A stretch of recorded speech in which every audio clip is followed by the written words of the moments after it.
영화 시청해주셔서 감사합니다. 좋은 하루 되세요. 작곡가 조영수 결혼?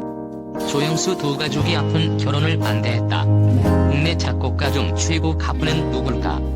저작권료 수입만 보면 조영수 작곡가다. 그는 최근 열린 제1회 한국음악 저작권 대상 시상식에서 올해 최고의 저작권료를 받은 사람에게 수여되는 대상의 영예를 안았다. 조영수 작곡가는 1976년 8월 생으로 올해 46세 나이로 1996년 대학가요제를 통해 가수로 데뷔하였습니다. 이후 작곡가로 활동하면서 2003년 주얼리, 시아, 이승철, 김종국, 다비치 등 당시 국내 탑 가수들에게 히트곡을 선사한 작곡가이기도 합니다.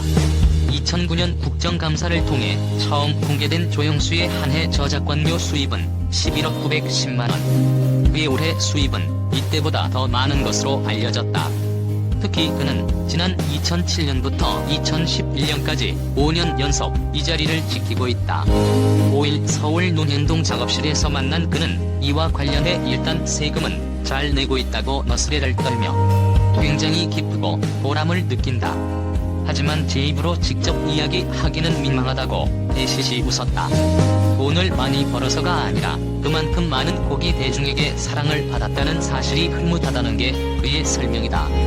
한 달에 1억 원이 넘게 꼬박꼬박 그의 통장으로 입금되는 돈은 어디에 어떻게 쓰일까? 짓궂은 질문에 그는 사람 좋아 보이는 둥글둥글한 외모만큼이나 소박한 답을 내놨다. 그는 수입의 절반은 은행 적금 등을 통해 저축하고 있다며 특별한 재테크 노하우는 없다. 펀드도 은행에서 추천해준 상품으로 조금 넣고 있다고 말했다.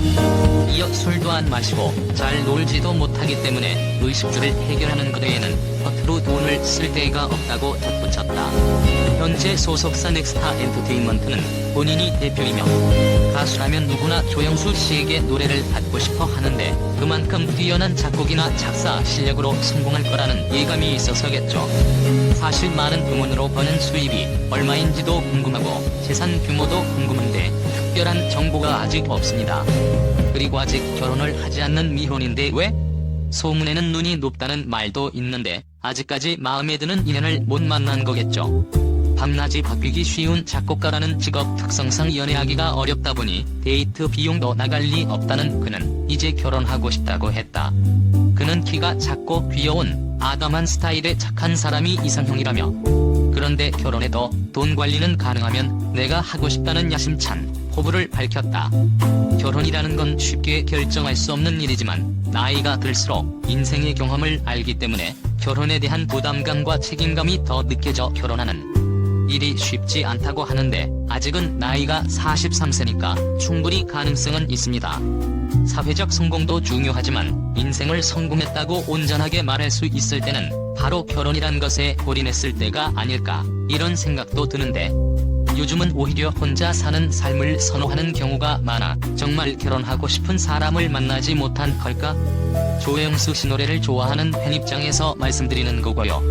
이번 임영웅 씨 노래도 좋고 홍진영 씨 사랑은 꽃잎처럼 신곡도 지원 사격을 많이 했다고 하는데 히트곡 제조가로 불리며 많은 가수들의 코를 받고 계시는 조영수 씨 대중예술은 언제 대박 날까? 날씨처럼 주가처럼 예측이 불가해 보여도 사실은 단순하다. 많은 사람이 찾는 것, 흔한 것, 내 이야기 같은 것. 쇼의 플롯은 간단하다. 비녀 팔고 고구마 팔면서도 자기 노래만큼은 못 팔았던 방방곡곡의 트로트 명수들이 한자리에 모여 기량을 펼치면 심사위원석들은 심혈을 기울여 옥석을 가려낸다. 회가 거듭될수록 경쟁은 치열해지고 생존자들은 환골탈태하며 고난도의 미션을 수행한다. 시청자는 참가자의 좌절과 승리에 분노하고 안도하며 한숨과 탄성을 오간다. 마침내 최종 라운드까지 올라간 가수들은 과거의 서름을 딛고 빛나는 스타가 된다. 오디션은 점점 가수와 심사위원, 시청자가 함께 벌이는 뜨거운 삼각게임이 된다. 미스터 트롯에서는 경연 내내 당겨진 활수위 같은 몸으로 비옥한 목소리를 뽑아냈던 이명웅. 순무 같은 얼굴로 칼칼하게 꺾고 시원스레 내지른 이찬원, 빈틈없이 완벽에 가까운 곡소화력을 보여준 영탁. 배틀의 무명자듯 슬픔을 밀어내던 정동원을 보며 빠져들다가도 무대가 끝나면 사람들은 정신을 차리고 마스터석의 조영수를 바라보았다. 이 노래는 왜 마음을 울리는지, 왜 어떤 목소리는 고음에도 평범해지는지, 저 가수의 클라이맥스는 어디인지, 조영수의 족집게 해설에 맞춰 장면이 리플레이되면 그제서야 노래가 끝난 것 같은 포만감이 들곤 했다. 조영수의 전문성은 이 치열한 쇼에서 가수들이 어디로 갈지를 제시하는 정확한 나침반이었다. 그 자신, 최선을 다해 경청했고 가창의 짜임새에 관해 구체적으로 논평했다. 예능 방송의 역할을 수행한다기보다 피드백에 목마른 참가자들에게 조금이라도 더 나은 가르침을 주고 싶어 하는 전문가의 순수함이 온 몸에 밑단처럼 되어 있었다. R&B부터 발라드까지, 컨트리부터 트로트까지.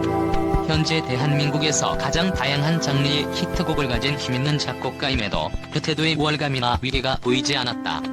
이 경연 우승자의 가장 큰 특징은 조영수의 곡을 받는 것이었다. 다정한 권위자 조영수에게 만남을 정했다. 공정성과 투명성이 화두인 시대, 짜릿한 독설도 가머니설도 없는 그의 실용적인 화법은 시대가 원하는 진정성과 잘 맞았다. 그는 2003년에 작곡가로 데뷔했고 10년간 국내에서 저작권료를 가장 많이 받은 톱작곡가로 꼽혔다. SG 워너비의 R&B부터 홍진영의 트로트까지 대중이 원하는 것을 파고들며 17년간 660여 곡을 써냈다. 단정하게 깎은 버섯 머리에 동그란 안경테, 습자지처럼 희고 투명한 얼굴에는 겸손하고 예민한 심성이 물처럼 배어나왔다. 인터뷰가 있기 하루 전날 미스터 트롯의 진을 차지한 임영웅에게 줄 곡을 완성했다고 했다.